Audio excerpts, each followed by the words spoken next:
این پایگاه نظامی است که 20 سال در اختیار نظامیان آمریکایی بود و حالا آن را طالبان استفاده می‌کنند. این هم تمرین نظامی طالبان با سلاح و مهماتی است که آمریکایی‌ها نتوانستند در سال 2021 با خود برند.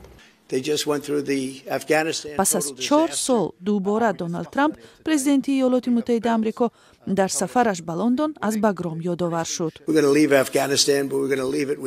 ما می‌خواستیم که افغانستان را ترک کنیم و این کار را نیرومندانه و با شرفانه انجام دادیم، ولی بگرام پایگاه عظیم‌ترین هوایی را که در جهان بزرگترین دانسته می‌شود در عوض هیچ چیز در اختیار آنها واگذاشتیم.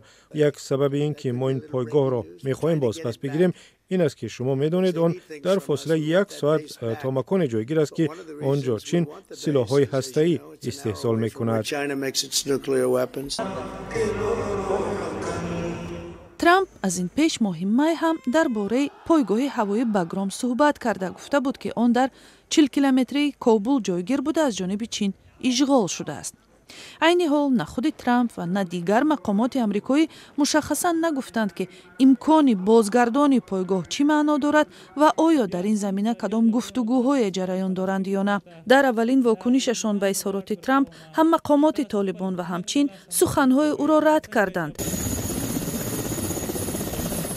طالبان که بعد برگشتنشان به قدرت در افغانستان در سال 2021 با مشکلات زیاد مثل آفت‌های طبیعی، فقر، حمله‌های تروریستی دست به گریبانند، به کمک‌های جهانی احتیاج زیاد دارند، ولی تا حال تنها روسیه با این حکومت در کابل رابطه‌های دیپلماتی برقرار کرده است. کشورهای غربی میگویند در این کشور پیش از همه باید مسائل حقوق بشر به خصوص مقام زنان و دختران بهبود یابد.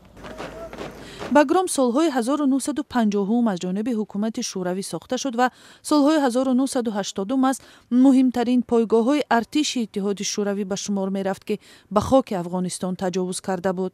بعد بیرون روی نیروهای شوروی از افغانستان در سال 1989 آنجا نظامیان این کشور جایگیر شدند و در دوره عملیات بین‌المللی ضد تروریستی بعد سال 2001 این پایگاه را اساساً نیروهای زیر رهبری ایالات متحده آمریکا زیر نظارت گرفتند.